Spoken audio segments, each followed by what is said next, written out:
Basically ব্যাপারটা হচ্ছে আমার মা এসছে মন্দিরে পুজো দিতে। ওই যে পিছনে আমার মা, ওই যে দেখা যাচ্ছে না, সেলফিতে না জুম করার অপশনটা নাই এখানে। যাই হোক, ওই যে আমার মা।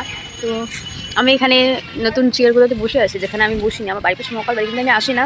এখন আমি এখানে বসে আছি। মা হুট করে বললো একটা ভিডিও করে দিতে, মা সেটাই আমি দিচ্ছি। তো চলে তোমাদের দেখাই। আমার মা যে কিনা পুজো দিচ্ছে, ওই যে মা, হ্যালো।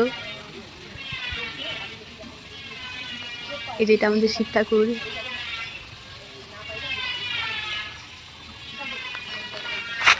এই যে আমাদের মহাকাল বাড়ি।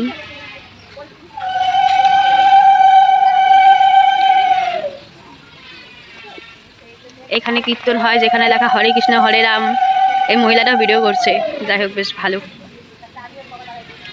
এই যে নদীর একটা ঘাট, ওই পাশে আরেকটা ঘাট আছে। এই ভিডিওটা তাদের জন্য যারা মহাকাল বাড়িতে আসেনি বা ফালাকাটার বাড়ি না।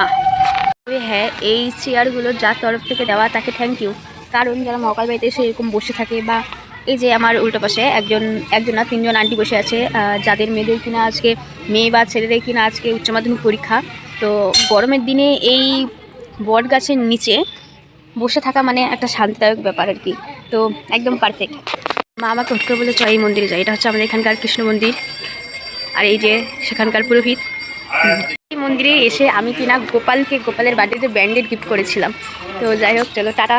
এরপরে অন্য কোনো ভিডিওতে দেখা হবে। এটা একদম র্যান্ডম ভিডিও ছিল, কারণ হুট করে দোকান থেকে আসার পথে মা দেখি মন্দিরে পুজো দিতে আসছে। তো মাকে বললাম ঠিক আছে চলো আমিও যাই।